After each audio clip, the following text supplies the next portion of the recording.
tarde, meus irmãos, trabalhadores do César, companheiros de jornada da doutrina espírita. Vamos começar nesse momento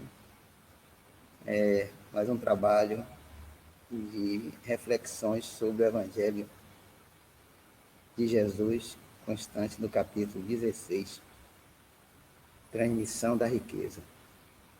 Antes disso, vamos pedir a proteção do Mestre, dos espíritos abnegados, protetores, que nos ampare, que nos elucide, que nos dê sabedoria, para que esse diálogo fraterno possa ser compreensível e que possa trazer benefícios a cada um de nós,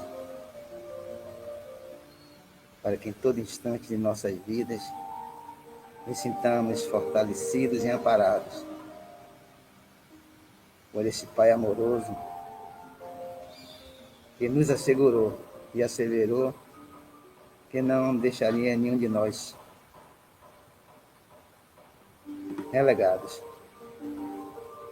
Por isso temos a confiança, a certeza da proteção em nossas vidas.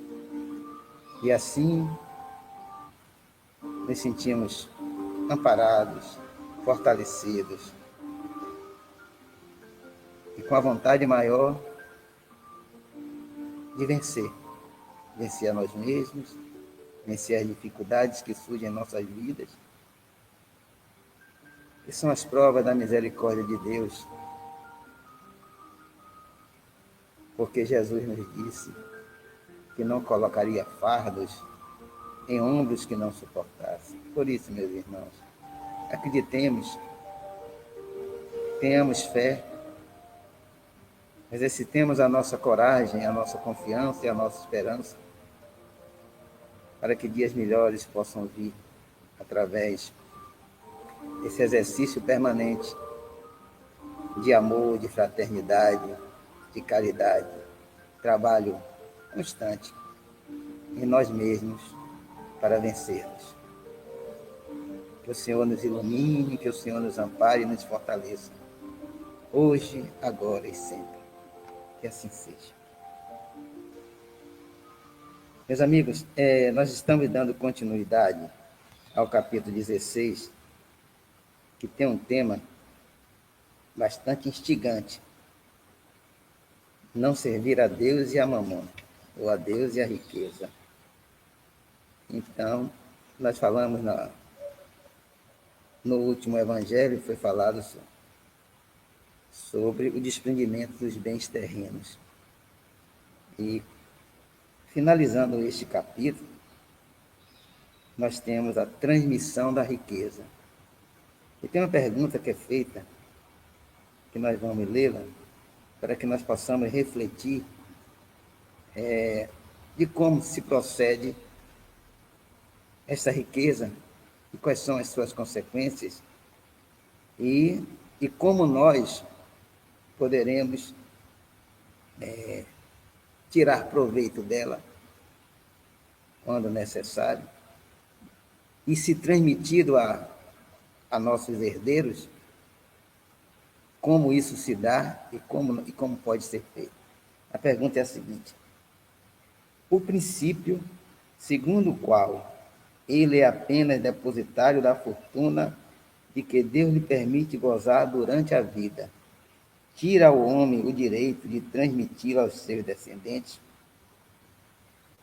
Vamos nos ater em primeiro momento na palavra, como já foi bastante elucidado no Evangelho sobre o desprendimento de bens terrenos. Nós vamos ainda voltar um pouco a esta palavra depositário. Ela está no seu conteúdo, está no conteúdo dessa palavra, que na verdade tudo que nos é dado nesta encarnação é como se fosse um empréstimo. Nós temos a posse, mas não somos dono. Então é nos dado a condição do usufruto, vamos assim dizer. Tudo nos é dado para que nós possamos nos conduzir da melhor maneira possível e cumprir a nossa missão no processo reencarnatório. Então, alguns nesta encarnação são detentores da riqueza e às vezes se julgam em situações melhores, porque nesse estágio da vida de encarnados, em que a materialidade ainda aguça os nossos sentidos, sensualiza os nossos olhos e nos incita à vaidade e muitas vezes à soberba, ao poder, somos levados a pensar que aqueles que são detentores da riqueza nesse instante se sentem superiores àqueles que às vezes falta-lhe o necessário.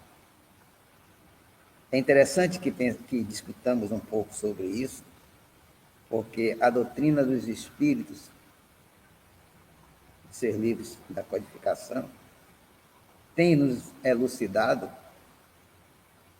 que esses empréstimos que nós temos, ora com a riqueza, ora com a pobreza, todos nós teremos as diversas condições de vivenciarmos, pela misericórdia do Pai, as situações mais diversas, para que experimentemos e façamos juízo de valor na condução de nossas vidas, na prática dos ensinamentos do Cristo.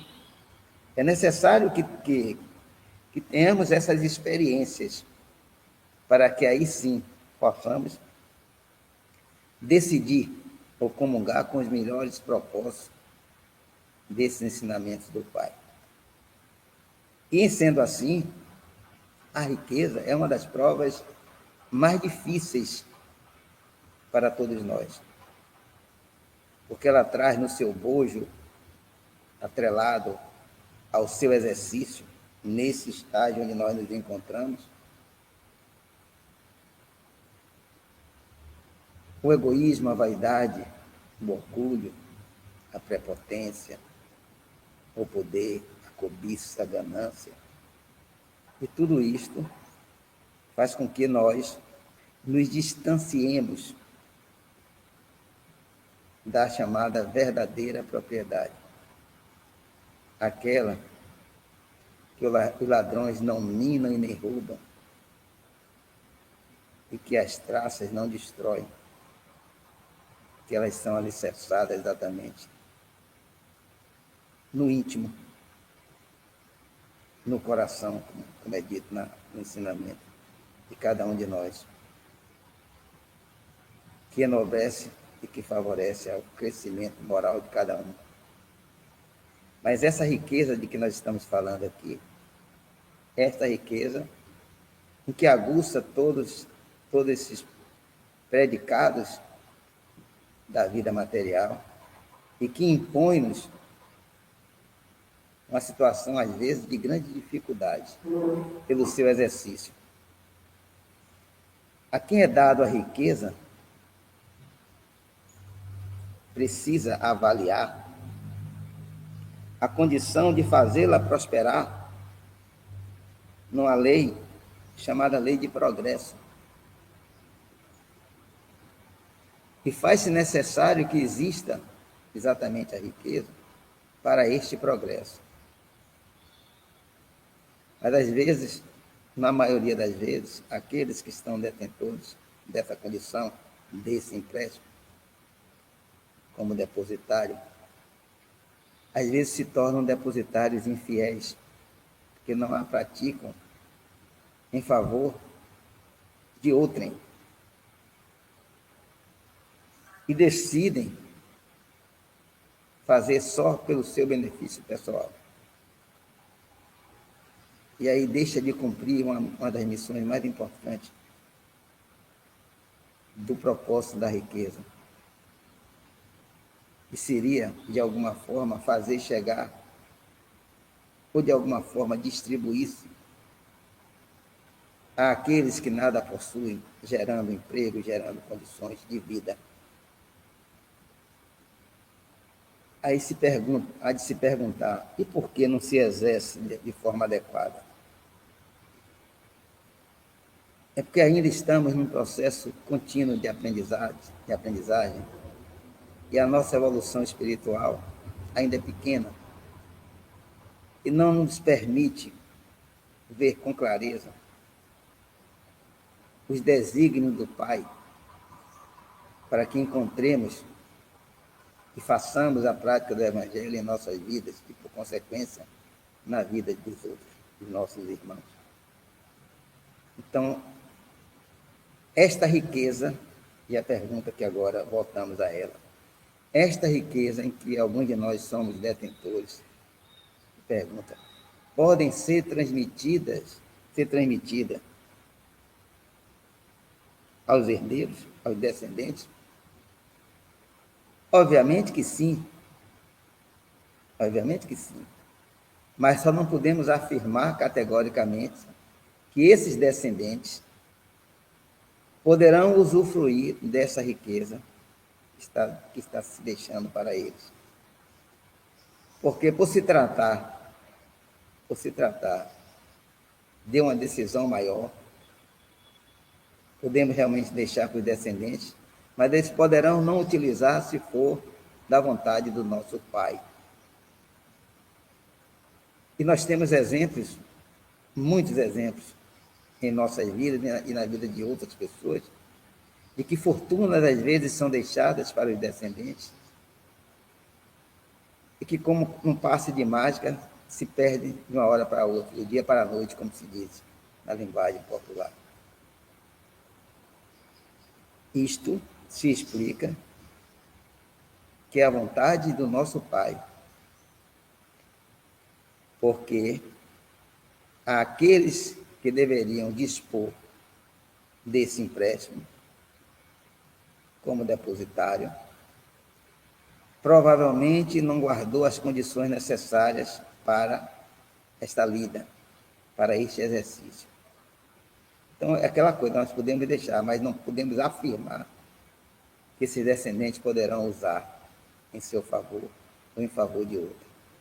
Então, a doutrina tem nos mostrado a cada dia que tudo nas nossas vidas tem um propósito. Tudo que nos acontece tem um propósito.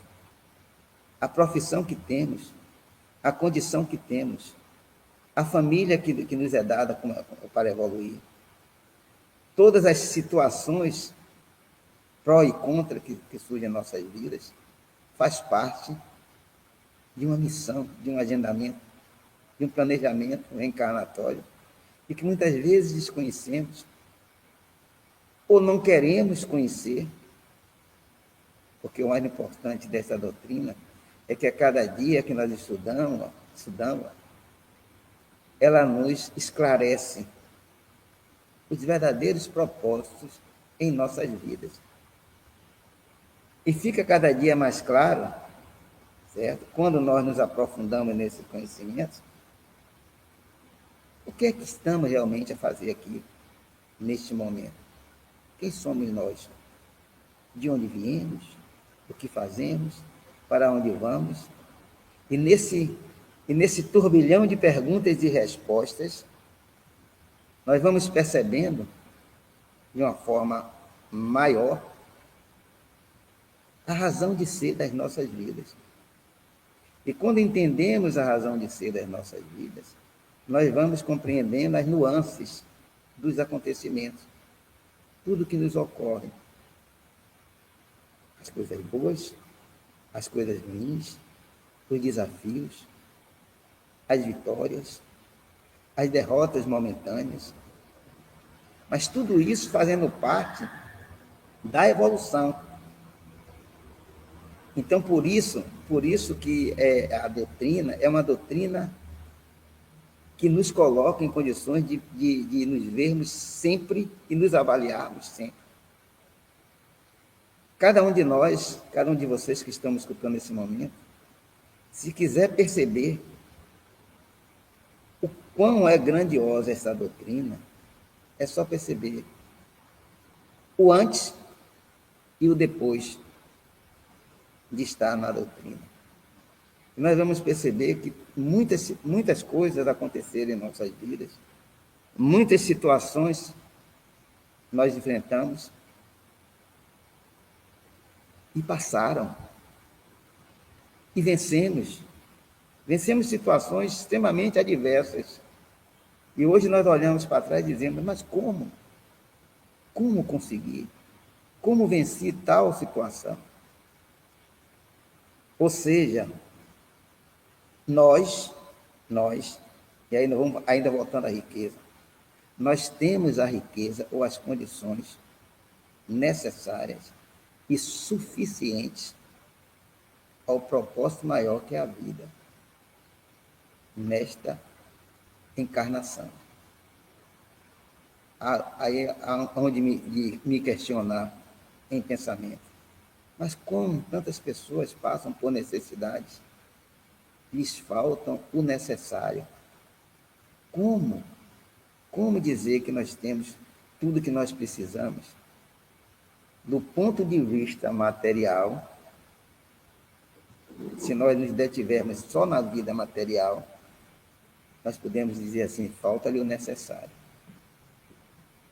Mas quando nós preenchemos os nossos vazios com os ensinamentos do Cristo contido no Evangelho da doutrina, nós vamos perceber que não nos falta nada.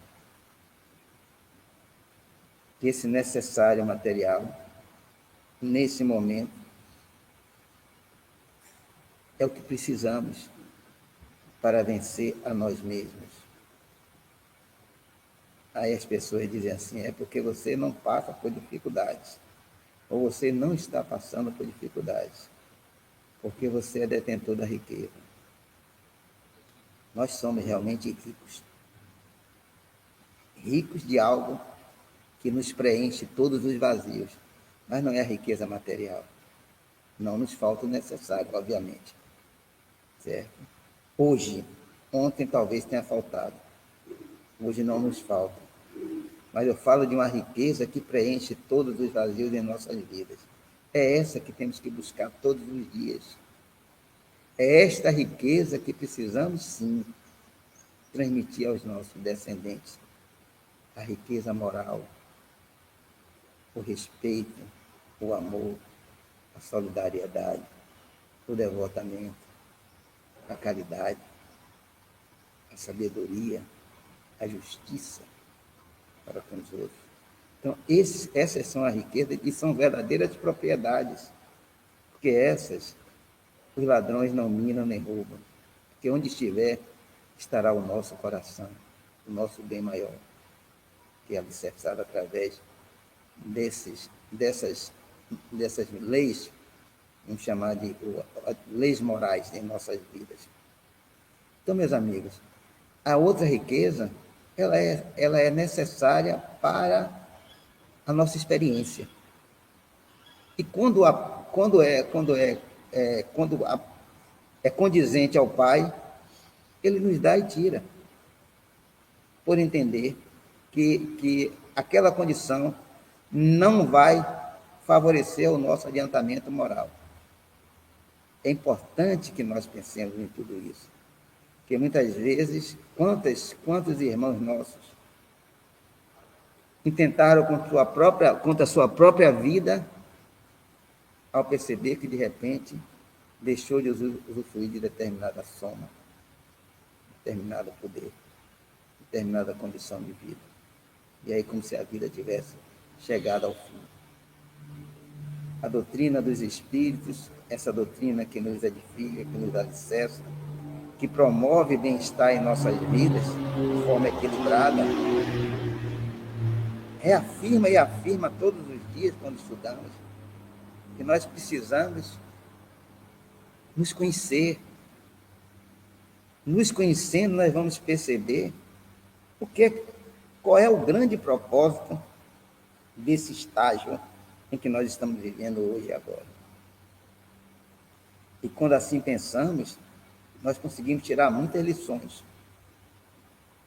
Lições que poderão responder a muitas questiúnculas que fazemos todos os dias a nós e aos outros.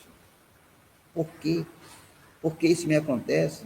Por que isso se deu? Por que fulano é assim? Por que fulano é assado? Por que esse parente meu não combina comigo? Por que esse filho meu agiu desse jeito? Por quê? Por quê? Por quê? E esses porquês, ultimamente, eu tenho transferido numa outra pergunta. Não o porquê. Porque o porquê, ele por si só, atribui a alguém alguma culpabilidade. E quando nós não encontramos esse alguém, culpamos ao Pai. Vamos transferir o porquê para quê? Para que essas coisas estão acontecendo comigo?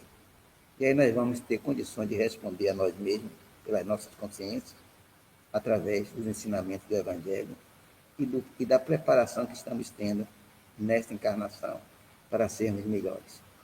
Então, essa riqueza, a riqueza material pode ser transferida aos descendentes, mas não tem garantia que ele vai usá-la adequadamente. Mas podemos transferir uma riqueza que essa aí vai ser usada para a eternidade, que é a riqueza moral. Então, meus amigos, encerramos agora a parte que compete ao diálogo do Evangelho. Nós vamos fazer uma meditação e depois vamos chamar o palestrante da tarde de hoje, que é o nosso amigo Robson, que vai falar sobre a lição de Lázaro.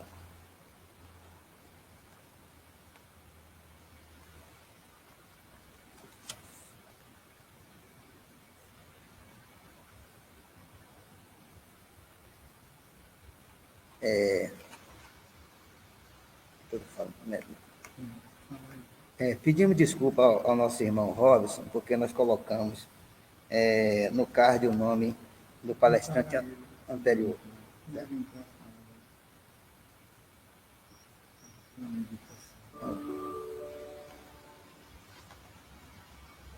Então, meus irmãos, esse é o momento de nós entrarmos em comunhão com o universo,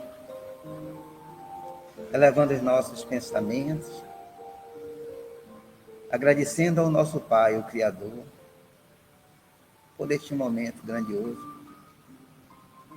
em que aqui estamos unidos e reunidos em nome de Jesus, para perceber a grandeza da vida, alicerçada por tudo que o Pai nos mostra da sua obra. O céu azul de anil, o sol a brilhar, o vento a soprar, as ondas do mar a balançar, as árvores a sacudir-se, como se estivesse num festival de dança, os pássaros a voar, os insetos, os riachos, tudo isso compondo uma beleza indefinível. E nós, criaturas, filhos de Deus, filhas de Deus, as criaturas mais perfeitas que o Pai criou, e dotou-nos da inteligência e da sabedoria para que pudéssemos desfrutar de tudo isso à nossa volta. Então vamos agradecer por tudo que temos, agradecer pela vida, por esta vida que temos, agradecer pelo que somos, agradecer por tudo que o Pai nos dá. E se ainda não achamos que é tudo, pensemos na grandeza desse Criador que nos fez para a imortalidade. Vejamos todos, que maravilha! Somos espíritos imortais, filhos do Criador, da inteligência suprema. Não tem coisa mais maravilhosa, é sentir-se nesse momento, é sentir essa grandeza em nós. E quando olhamos para nós, para o nosso corpo, percebemos a grandeza também da obra desse Criador. que fez de cada um de nós um instrumento perfeito dentro dos propósitos maiores para vencermos esta jornada em nossas vidas. Quando nos deu a condição de aqui estarmos para aprendermos com os outros e nos engrandecer em amor, em sabedoria, em caridade, em justiça. E permite que cada um de nós, meus irmãos, tenha a liberdade de agir pela sua própria vontade. Isto é maravilhoso, isto é engrandecedor para cada um de nós.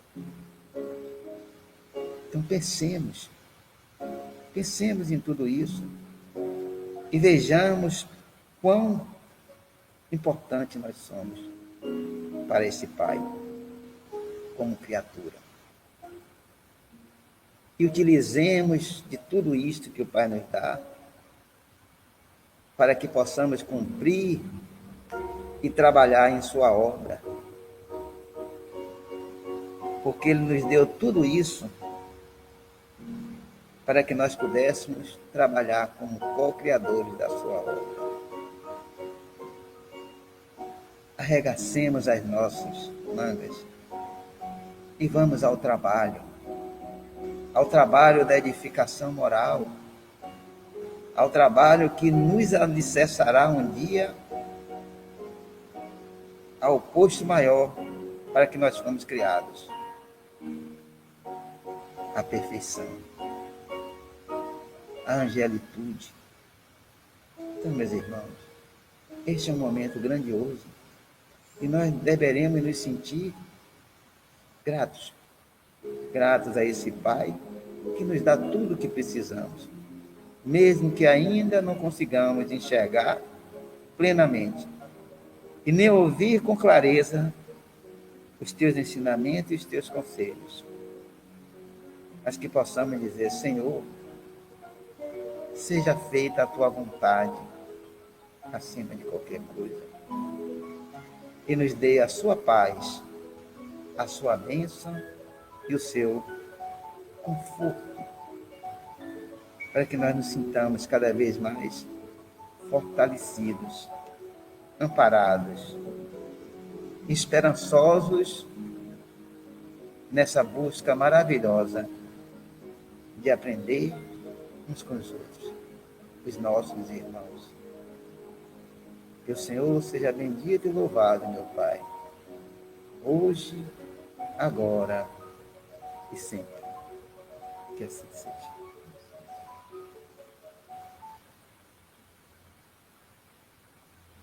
E agora eu vou convidar o meu irmão Robson para tomar a palavra. Oi, Robson, como vai? Tudo bem? Seja bem-vindo. Muito obrigado. Eu peço desculpa, nós cometemos um erro, botamos do card o nome do outro palestrante. Perdoe-nos pela falha, viu? Não, nem observei isso. Não observou. Seja bem-vindo, você já conhece a nossa cara, já conhece o trabalho, então agora é com você, meu irmão. E eu peço ao nosso Pai, o nosso Criador, que lhe dê toda a sabedoria, lhe conforte, para que você traga as melhores reflexões para todos nós, trabalhadores do César e irmãos que estão nos ouvindo neste momento. Muita paz, muita luz e boa palestra para todos nós. Assim seja, e a todos nós. Já que nos foi anunciado que o nome está equivocado, eu não percebi isso, eu tenho a obrigação de dizer que o meu nome é Robson Cunha, não por vaidade, eu já passei dessa fase, mas senão por uma questão de justiça, para que as bobagens que a gente venha proferir aqui não sejam injustamente atribuídas àquele que tem o nome constando do flyer, tá? Então, a lição de Lázaro é o tema da nossa conversa de hoje. A lição de Lázaro é uma das tantas lições que nos trazem os evangelistas. E essa é trazida por João. Sabemos que os evangelhos, o evangelho, que assim pode ser chamado, ele é composto dos 4 primeiros livros do Novo Testamento. Muito se confunde com a Bíblia, né? Tendo a Bíblia como o Evangelho como a totalidade do livro bíblico, e na verdade não é assim. Os evangelistas são Marcos, Lucas, Mateus e João, que nos trazem a boa nova, que abrem o Novo Testamento, trazendo uma nova era, uma era de esperança, uma era de renovação, uma era de redirecionamento da humanidade. Até esses escritos, nós tínhamos o Velho Testamento, que é a história de um povo em busca de um Deus. Uma história rica também em ensinamentos, e os evangelistas vêm com aquele que, enquanto no Velho Testamento haveria de vir o Messias, nos chega. E esses evangelistas nos trazem aquilo que Jesus nos trouxe. Dentre tantas as parábolas, dentre tantas as passagens do Divino Mestre, trazidas pelo evangelista, e que tanto nos ensina, até mesmo os momentos em que ele se recolhia às montanhas, na sua solidão e se afastava dos discípulos. E isso nos ensina porquanto precisamos nos recolher a nós mesmos e não podemos entender a lição de Lázaro se também não nos recolhermos, e essa é uma das propostas. As respostas que Jesus dava em suas passagens a Nicodemos, né, aos doutores da lei, aos fariseus, nos ensinam numa amplitude maior do que nos trazem as simples palavras trazidas pelo evangelista. É por isso que, na verdade, a proposta é de fazermos sempre uma releitura desse evangelho, na medida em que, a depender do grau evolutivo em que nos encontremos, perceberemos novos elementos.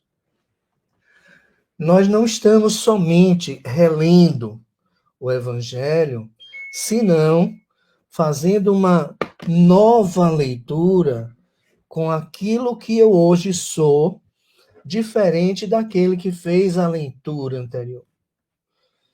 Até porque as nossas experiências de vida, elas nos transformam. E elas, nessa transformação, produzem em nós uma evolução, uma transformação moral.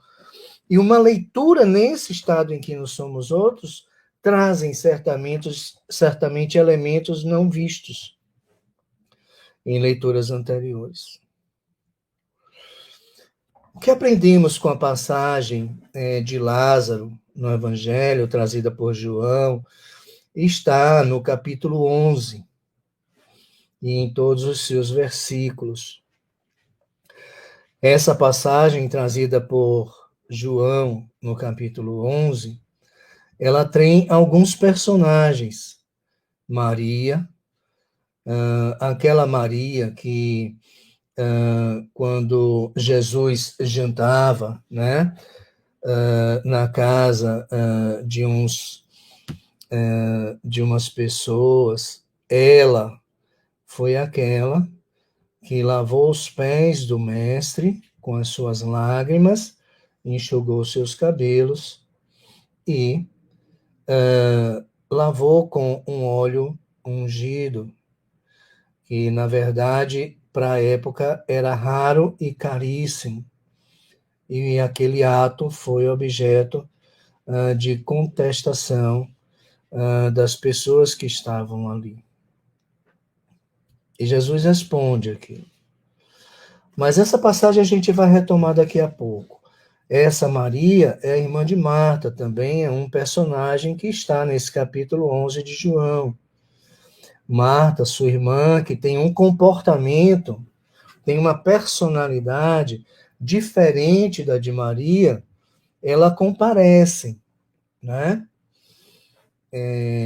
Nesse capítulo, como interlocutor em favor de Lázaro junto a Jesus. Nessa passagem, nós temos Lázaro morto, adormecido. Vamos ver o que é esse morto ou adormecido. E nós temos Jesus. Nós temos também os judeus, né?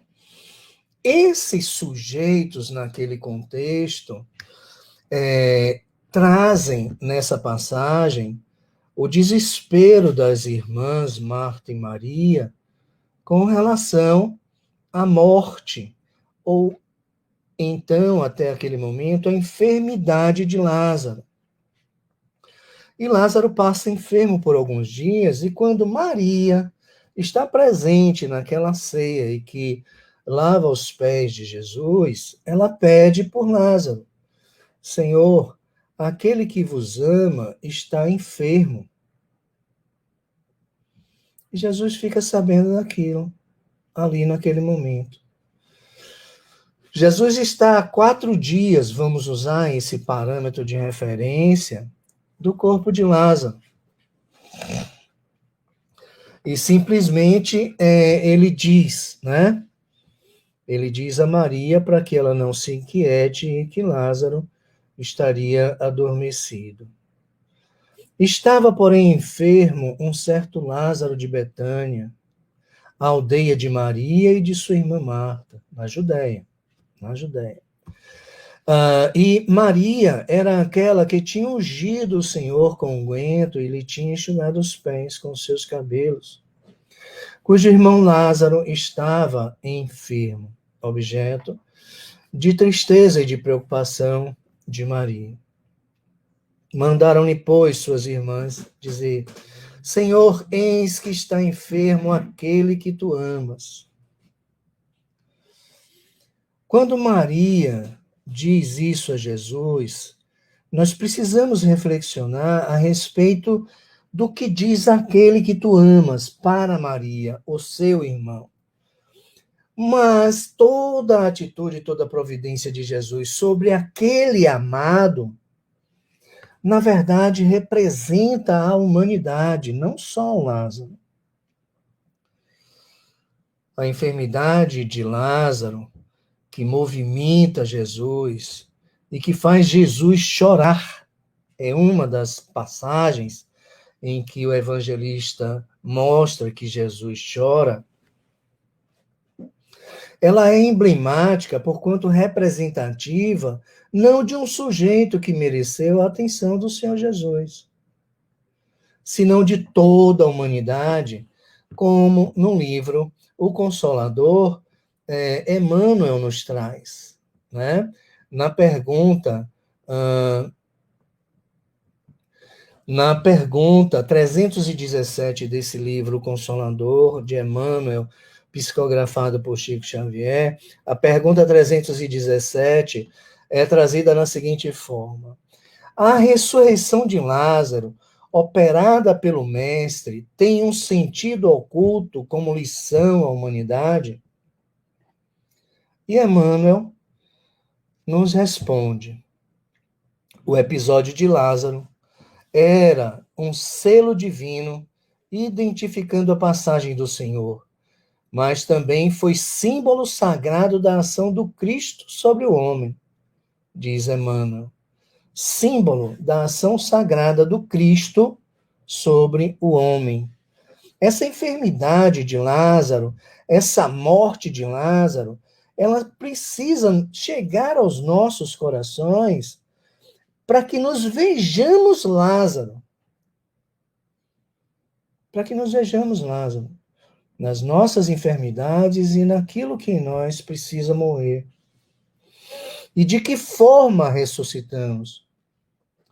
Porquanto Lázaro, representando a humanidade, mostra, por essa passagem trazida por João, que todos nós, somos burilados pelas nossas enfermidades. E continua.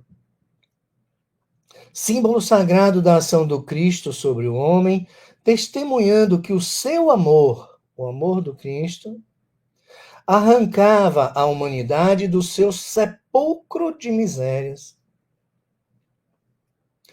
Humanidade da qual tem o Senhor dado o sacrifício de suas lágrimas, ressuscitando-a à humanidade, parênteses nosso, para o sol da vida eterna nas sagradas lições do seu evangelho de amor e de redenção.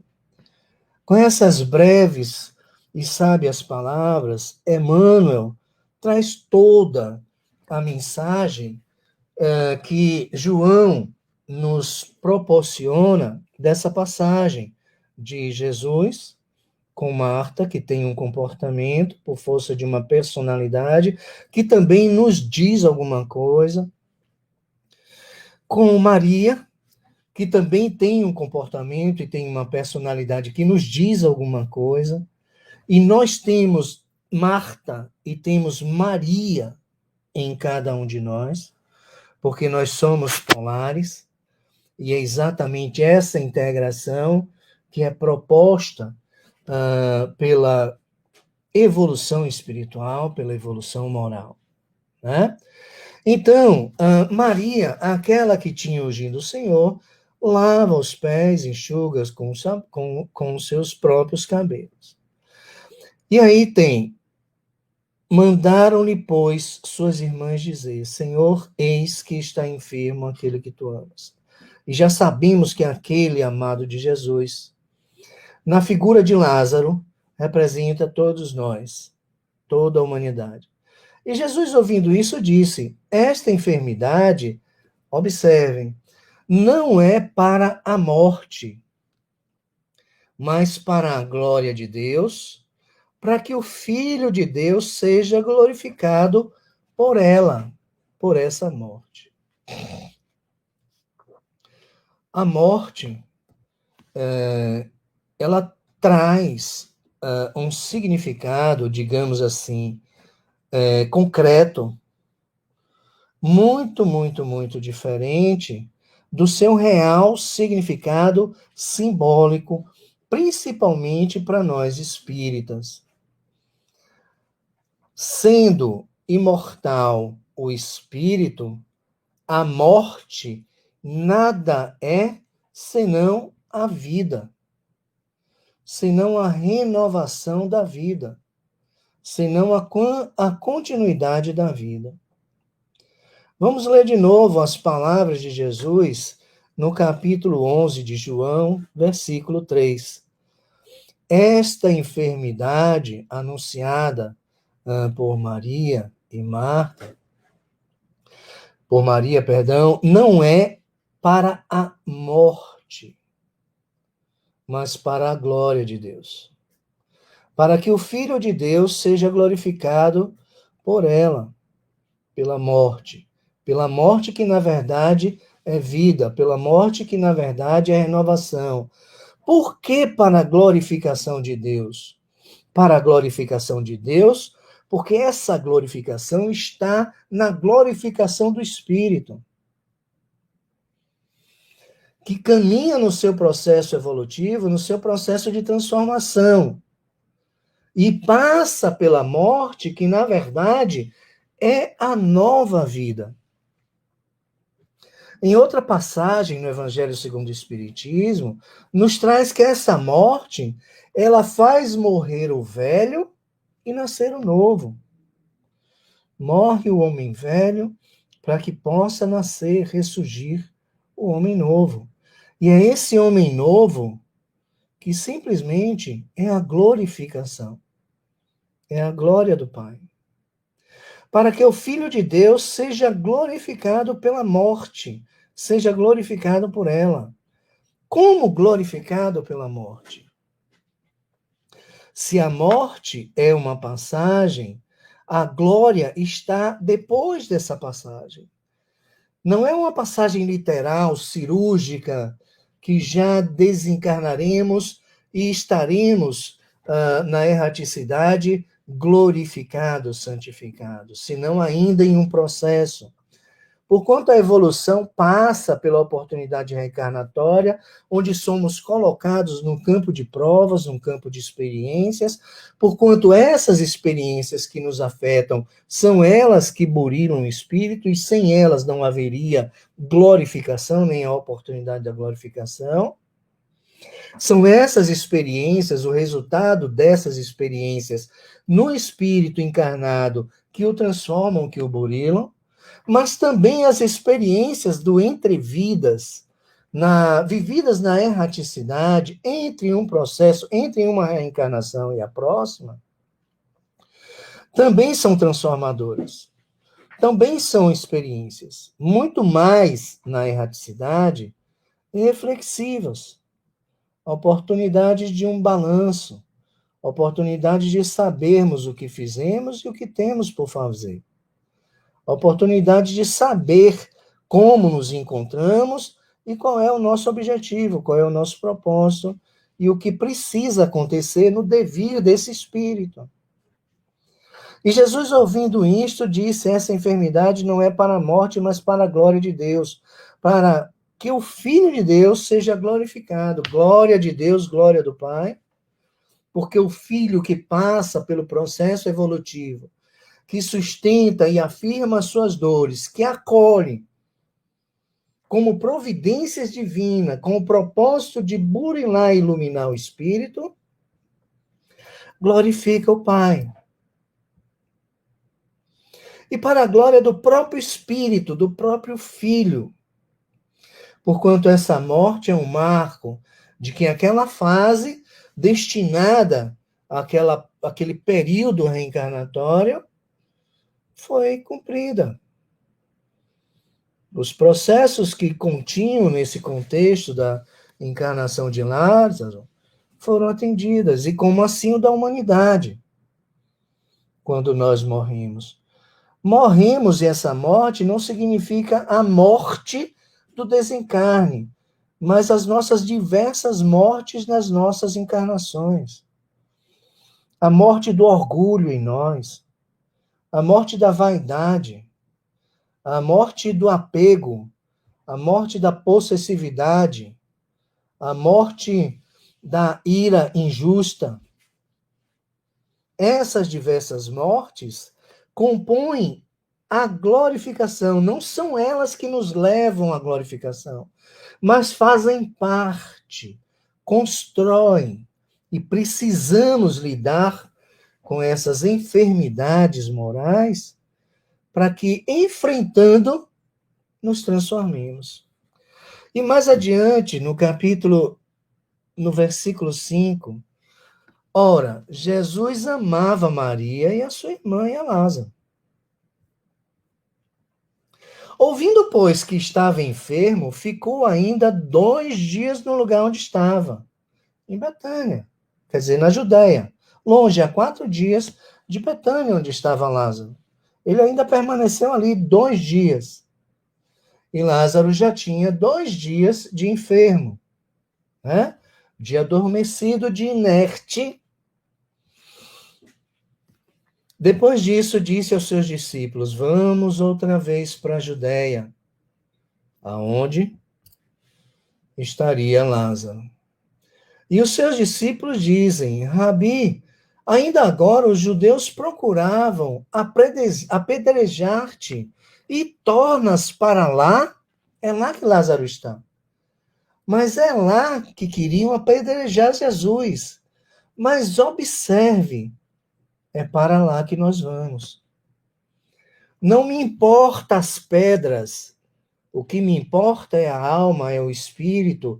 O que me importa é a caridade. O que me importa é a misericórdia, a bondade. E mais adiante, Jesus vai explicar quando ele diz, Jesus responde. Os discípulos de Jesus eram questionadores, eles não eram de fácil convencimento. Né? O Pedro era o principal deles, era o mais inquiridor da proposta do novo reino, né, de Deus, que para Pedro contrariava a própria lógica. E é preciso que tenhamos a compreensão de que os discípulos eram humanos, na lógica racional humana, e que Jesus estava numa outra ordem. E Jesus, no versículo 9, responde: não há 12 horas no dia?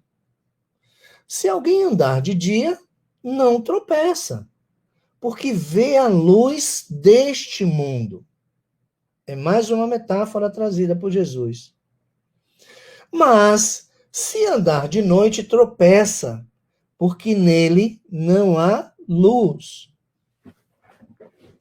Essa metáfora, ela traz dois polos da natureza humana, enquanto somos sagrados e profanos, nós somos santos e pecadores. Nós somos sombra e somos luz. O processo evolutivo propõe ou propicia, nos permite e nos traz como objetivo a integração das nossas questões sombrias para trazê-las à luz da consciência. Esse medo de ir à Judéia, onde havia uma ameaça de apedrejamento do mestre, estava na lógica do discípulo e provinha da sua lógica sombria, onde repousa o medo, a falta de confiança, a fragilidade na fé. E Jesus diz, traz para a luz da consciência, traz à luz o Cristo, porque mais adiante, lembremos-nos que Jesus diz, eu sou a luz do mundo. Então, observe essa metáfora. Jesus diz, aquele que anda na sombra, aquele que não tem a luz do mundo, aquele que não tem fé, aquele que não acredita em Deus, que não acredita no Pai, anda nas sombras. Anda nas suas próprias sombras, mergulhados nela. E não é sombra externa, é as próprias sombras, aonde tem os nossos medos, as nossas incertezas, as nossas inseguranças, as nossas fragilidades. E que precisamos mergulhar nessa sombra para trazer essas questões para o amparo da luz. Mas se andar de noite, tropeça, porque nele não há luz. Assim falou. E depois disse-lhes, Jesus aos discípulos, Lázaro, o nosso amigo, dorme, mas vou despertá-lo do sono. Disseram, pois, os discípulos, Senhor, se dorme, está salvo. E Jesus esclarece.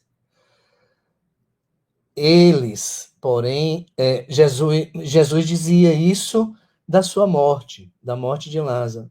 Eles, porém, cuidavam que falava ou confundiam ou tinham a esperança de Jesus estar sendo literal. Lázaro não está morto. Lázaro está dormindo, adormecido. E os apóstolos, na sua lógica humana, entendiam com literalidade que ele apenas dormiam. Bom, o sono não é a morte. Se está dormindo, está vivo. E Jesus diz, então Jesus disse-lhes claramente, Lázaro está morto. E folgo por amor de vós, de que eu lá não estivesse, para que acrediteis, mas vamos ter com ele. Jesus diz, Lázaro está morto. Esse adormecido é uma metáfora. E ainda bem que eu não estou lá para constatar a morte depois de vê-lo, para que aqui, a 2 dias de Lázaro, eu possa afirmar, Lázaro está morto. Jesus enfatizava esse ponto para mostrar que Lázaro ressuscitaria. E disse Tomé, chamado Dídimo, o Tomé, aos condiscípulos, aos demais discípulos: vamos nós também para morrermos com ele. Chegando, pois, Jesus achou que já havia 4 dias que estava na sepultura. Ora, Betânia distava de Jerusalém quase 15 estádios, mais 2 dias, né? E muitos dos judeus tinham ido consolar Marta e Maria acerca do seu irmão. Então vejam que os personagens desse capítulo trazido por João recebem a visita desses judeus, que se compadecem com a dor de Marta e de Maria pela morte de Lázaro e comparecem àquela casa delas. Né? Então veja que Jesus está se aproximando de Marta, de Maria, mas que também tem aqueles judeus que também queriam apedrejar, não necessariamente esses que amavam Marta e que amavam João. Então Jesus não vai até a casa de Marta, mas ele vai para Betânia. E ele espera Maria no mesmo lugar no qual encontrou com Marta. Ouvindo, pois, que estava enfermo, ainda andou 2 dias, né, do lugar onde estava. Passamos aqui. E muitos dos judeus tinham ido consolar Marta e Maria. Ouvindo, pois, Marta que Jesus vinha, saiu-lhe ao encontro. Maria, porém, fica assentada em casa. Então vejam que são 2 comportamentos distintos. Marta toma conhecimento que o mestre vem e Maria fica em casa. Marta segue em direção a Jesus e vai ter com ele um encontro mais adiante. Disse, pois, Marta a Jesus: Senhor, se tu estivesses aqui, meu irmão não teria morrido. Olha a cobrança que Marta faz a Jesus. Atribui aqui a Jesus o fato de Lázaro ter morrido. Da falta da presença, da falta da assistência do Divino Mestre. Todos nós somos assim. Não condenemos Marta por essas palavras, porque a nossa fé, enquanto filosófica, os evangelistas dizem isso, ela é fraca. E muitas vezes duvidamos da cura, muitas vezes duvidamos do amparo, muitas vezes duvidamos da assistência, principalmente quando imersos no problema, como Marta e Maria estavam diante da perda do seu amado irmão. É natural, é da natureza humana que perguntemos: ó Deus, ó Pai, ó Jesus, onde estás que não respondes? Nós precisamos afirmar isso. E o próprio Cristo disse: Senhor, afasta de mim este cálice. Né? Então, disse, pois, Marta a Jesus, né? Senhor, se tu tivesse aqui, o meu irmão não teria morrido. Mas também agora sei que tudo quanto pedires a Deus, Deus te concederá. Observe que tem um aparente paradoxo. Ela critica Jesus por sua ausência, ao mesmo tempo se redime e resgata a força da sua fé e acredita que o irmão será ressuscitado, se assim Deus, mesmo que tardiamente, pedisse ao Pai. Nós também somos assim, nós caímos na fraqueza da nossa fé e levantamos na esperança de sermos atendidos, porque pulsa em nós um Deus. O que Joana de Ângeles traz como selfie, que nos impulsiona e que nos alimenta a esperança daquilo que queremos. E no caso de Marta e de Maria, que o irmão não morresse. Disse Jesus: teu irmão há de ressuscitar. Disse-lhe Marta: eu sei que há de ressuscitar na ressurreição do último dia. E Jesus lhe responde: eu sou a ressurreição e a vida. Quem crê em mim, ainda que esteja morto, viverá. E todo aquele que vive e crê em mim, nunca morrerá. O próprio Jesus, daquele que disse, vos hei de enviar um consolador, né? E a consolação nos veio com a imortalidade. Aquele que vive e crê em mim nunca morrerá, porque ele está dizendo, né? Que não se verá o Pai, ou somente se verá o Pai, se nascermos de novo, e de novo, e de novo, e de novo. Ali ele traz a imortalidade da alma. E fica muito claro quando Nicodemos pergunta, né? Como eu voltarei ao ventre da minha mãe, né? Então, observe que Marta, ela recrimina Jesus, ela tem uma atitude impetuosa, mas ao mesmo tempo ela resgata e reafirma a esperança na cura proporcionada por Jesus. E Jesus, emblematicamente, nessa passagem com Lázaro, dá esse recado para todos nós. Para todos nós. Eu sou a ressurreição e a vida. Quem crê em mim, ainda que esteja morto, viverá. E todo aquele que vive e crê em mim nunca morrerá. Aquele que vive morto nas suas sombras, que recusa a luz da consciência, ainda esse viverá. Aqueles que professam o ateísmo e que dizem não acreditar em Deus, são assistidos de qualquer forma, porque são espíritos, criaturas do mesmo Criador. E viverão, né? Os judeus que pararam no Velho Testamento e são pessoas de um coração maravilhoso, viverão, porque os espíritos são igualmente imortais. Disse-lhe Marta, sim, Senhor, creio que tu és o Cristo. Porque Jesus pergunta a Marta, ok, eu estou dizendo que ele ressuscitará, você crê nisso? E ela diz, sim, Senhor, creio que tu és o Cristo, o Filho de Deus que havia de vir ao mundo. E dito isso, partiu e chamou em segredo Maria, porque ela estava cercada de judeus que até então, amorosos, complacentes, né, com a compaixão pela dor que elas sentiam da morte do irmão, estavam ali presentes.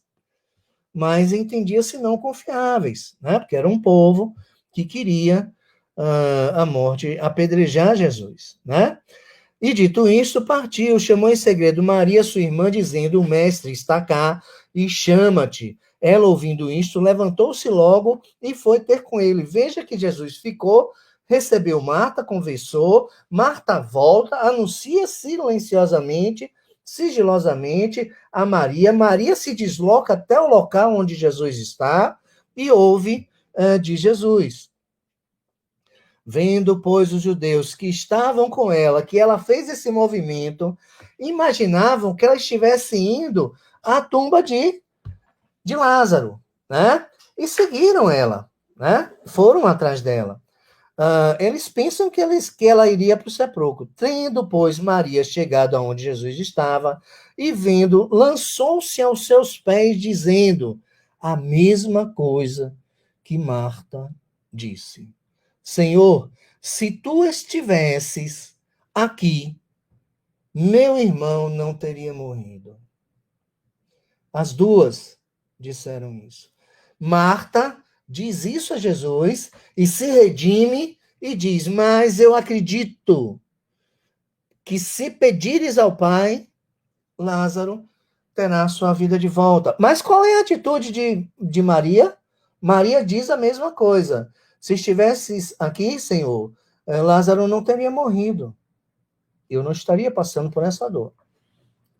Jesus, pois, quando a viu chorar, e também chorando os judeus que estavam em volta dela, que acompanharam esse movimento de Maria, porque pensavam que ela fosse, né, ao encontro do corpo de Lázaro, mas se surpreenderam porque entraram em contato com Jesus.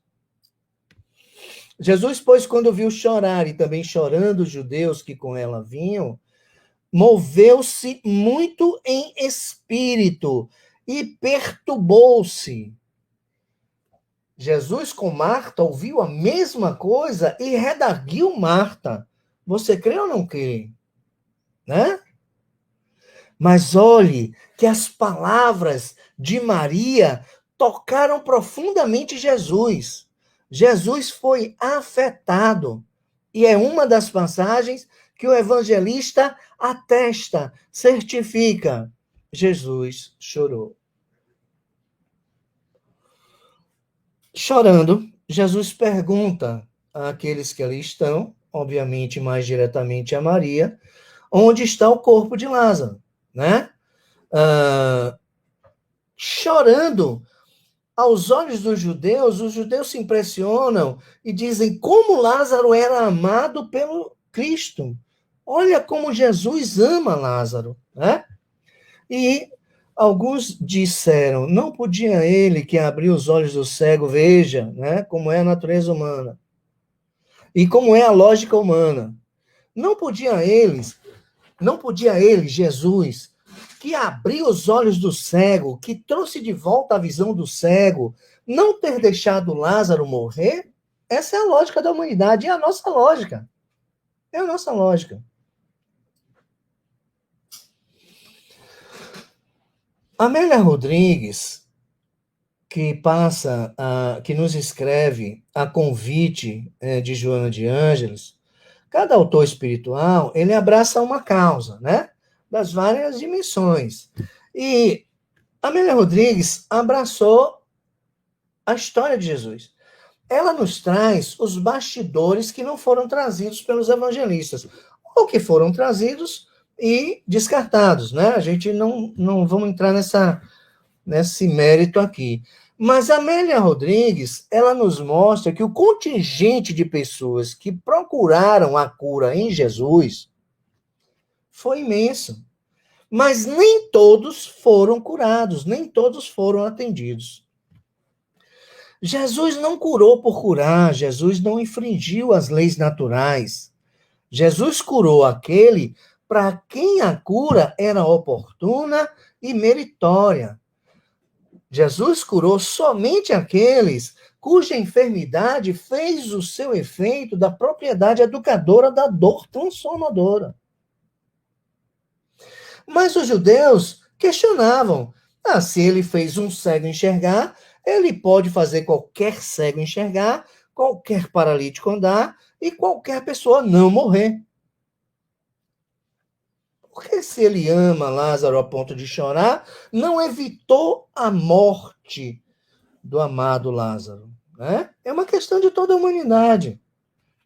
É uma leitura que fazemos porque a nossa lógica ainda é muito impregnada do nosso momento material. Não está nada errado, não. É da natureza humana e nós precisamos entender, compreender isso. Nós estamos no segundo mundo da escala evolutiva e ainda tem mais uns caminhos e um conjunto imenso de experiências para que a nossa lógica vá naturalmente se transformando. Disse Jesus: tirai a pedra. Marta, irmã do defunto, disse: Senhor, já cheira mal, porque já é de 4 dias. E Jesus diz: não hei te dito que se creres, verás a glória de Deus? Veja o quanto Marta duvidava.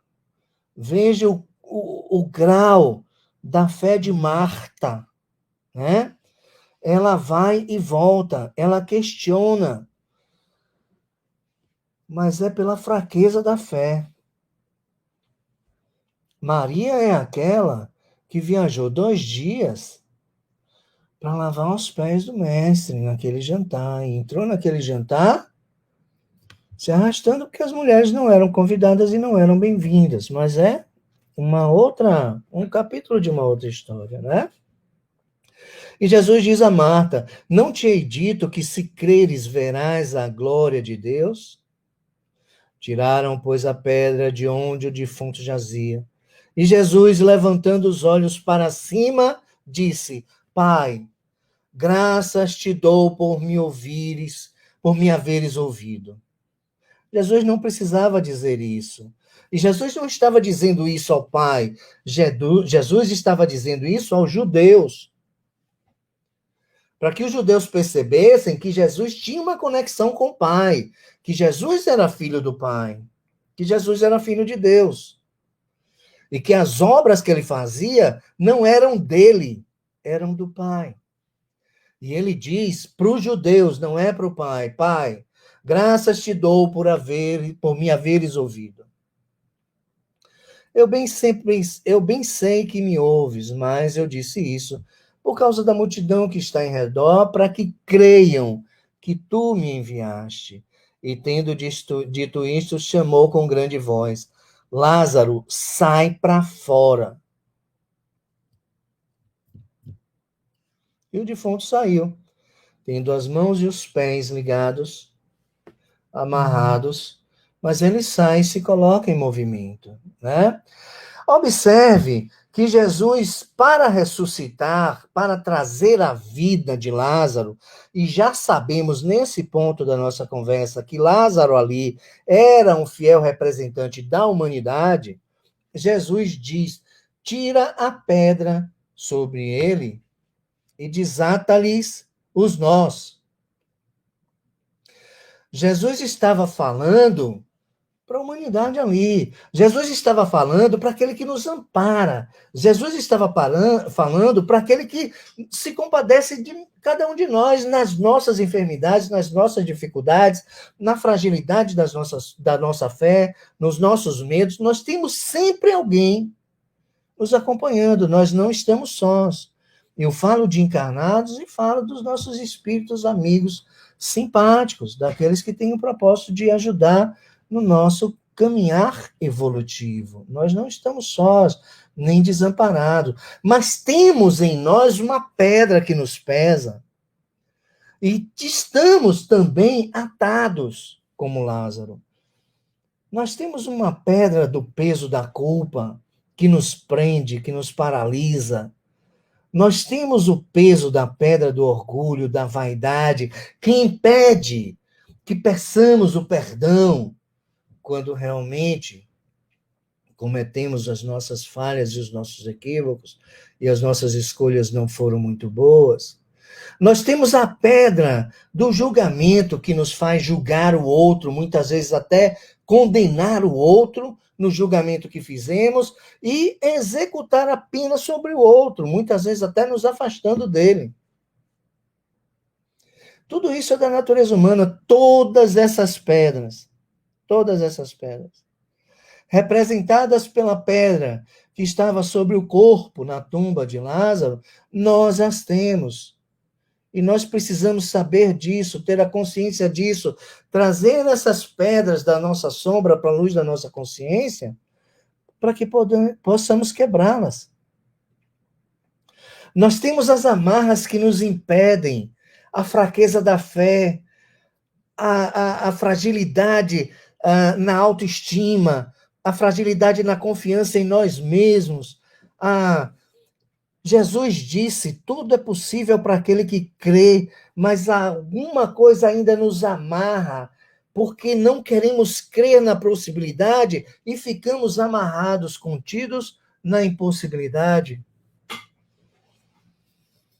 Nós precisamos tirar de sobre nós, se quisermos que Jesus nos ressuscite, as nossas pedras. Nós precisamos nos livrar das nossas amarras. Nós precisamos caminhar na companhia de Jesus. Nós precisamos nos perguntar, e é uma pergunta que impõe uma coragem muito grande, né? O que Jesus representa para mim? De que forma Jesus está na minha vida? Jesus está na minha vida como alguém de fora a quem recorro em alguns momentos das minhas incapacidades e somente nelas, das minhas fraquezas? Jesus é alguém esquecido que está de fora a quem recorro nos riscos que corro, nas minhas vulnerabilidades, quando me encontro enfermo, quando me deparo com o paredão da morte e vejo que ela se aproxima, a morte do corpo. Jesus é aquele a quem recorro quando a minha consciência curta vê a morte como um fim e me desespero, porque envolvido numa enfermidade, num problema, eu não consigo ampliar a minha visão para a perspectiva da imortalidade. Ou Jesus está dentro de mim e eu não preciso recorrer a ele e somente dialogar com ele. O que é a ressurreição de Lázaro? Será que Jesus quebra as leis naturais? Será que existem fissuras nas leis divinas? Será que as leis divinas não são as mesmas para todas as criaturas criadas por Deus? E são somente para alguns? Será que estamos privados da ressurreição do Espírito porque não fomos contemporâneos de Jesus e só aqueles que com ele conviveram poderiam ser ressuscitados?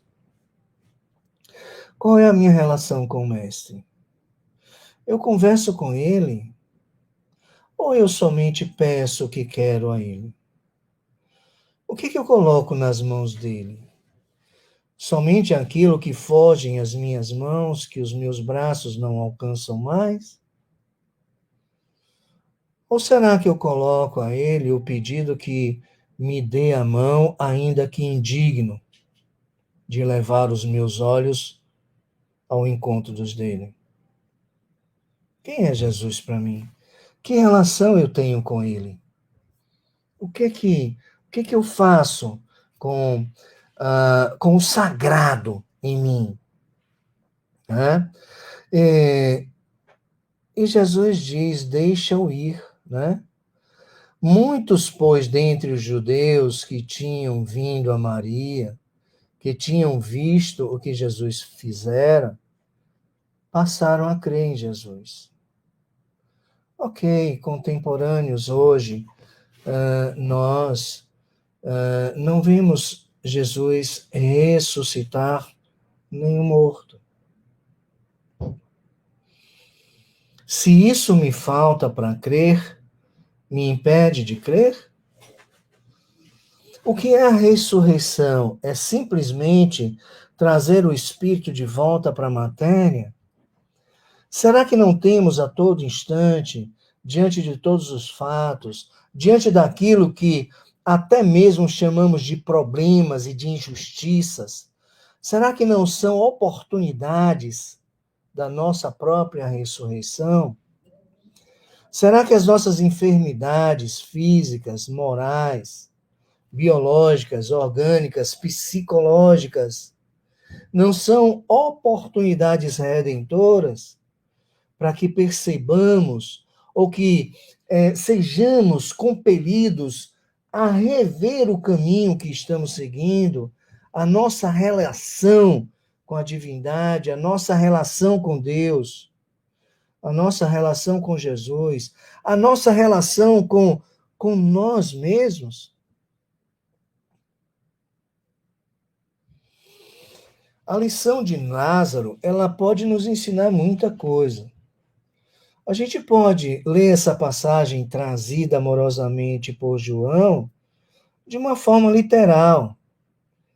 Eu serei o que eu quiser, farei o que tiver vontade e serei ressuscitado pela misericórdia divina. Quando a gente olha literalmente a ressurreição de Lázaro por ser amado de Jesus, a gente pode imaginar, ou a gente não consegue, melhor dizendo, imaginar a história de Lázaro, a vivência de Lázaro, a construção desse novo em Lázaro, que foi devolvido pelo Mestre. Mas, Robson, por que Lázaro precisou, na passagem do Evangelho, ser ressuscitado? Emblematicamente, para que a humanidade ressuscite.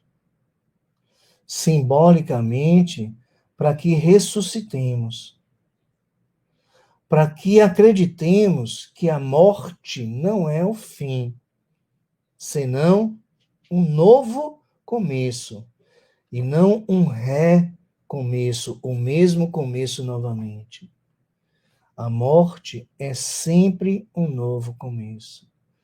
O paredão da morte, quando se impõe, nos mostra o valor da vida, do viver. E como vivo? Como me relaciono na minha vida, no meu viver, na minha dimensão espiritual? Qual é a minha relação com a espiritualidade? Qual é a minha relação com o meu espírito, com a minha alma, com a vocação que eu trago dentro de mim? Eu me respeito? Eu me afirmo? Eu me conheço? Ou eu me comparo e busco nos outros uma referência para me julgar? Eu me sinto só, injustiçado diante das agruras da vida, ou sei que todas elas são oportunidades da minha ressurreição, da renovação da vida em mim?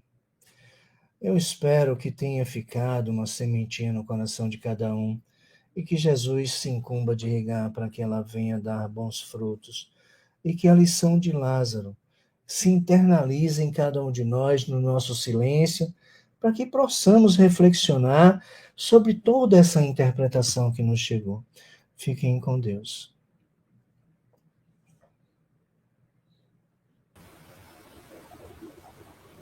Obrigado, viu, Robson, por tão belas reflexões, certo? E por trazer o Evangelho, diversas passagens do Evangelho, ratificando a grandeza de estudarmos essa doutrina e de conduzir a nossa vida diante de tantos ensinamentos que o Cristo nos trouxe, ratificado pelo Evangelho da nossa doutrina. Certo? E você, com essa clareza de esclarecimento, nos trouxe tantas reflexões positivas, que Deus lhe proteja, lhe ampare, e você continue fazendo essa obra magnífica de levar o Evangelho aqui, ali e onde for possível. Muita paz para você, muita sabedoria cada vez mais, viu, meu irmão? Certo? A todos nós, gratidão imensa. Obrigado mesmo, Edson, pelo convite, pela oportunidade de levar essa palavra. Eu quero que você fique aí um pouquinho, que nós vamos fazer a oração final. Não só uma oração de gratidão, mas também de pedir ao Pai, cada vez mais, que esteja conosco, né? Então vamos orar nesse momento, certo?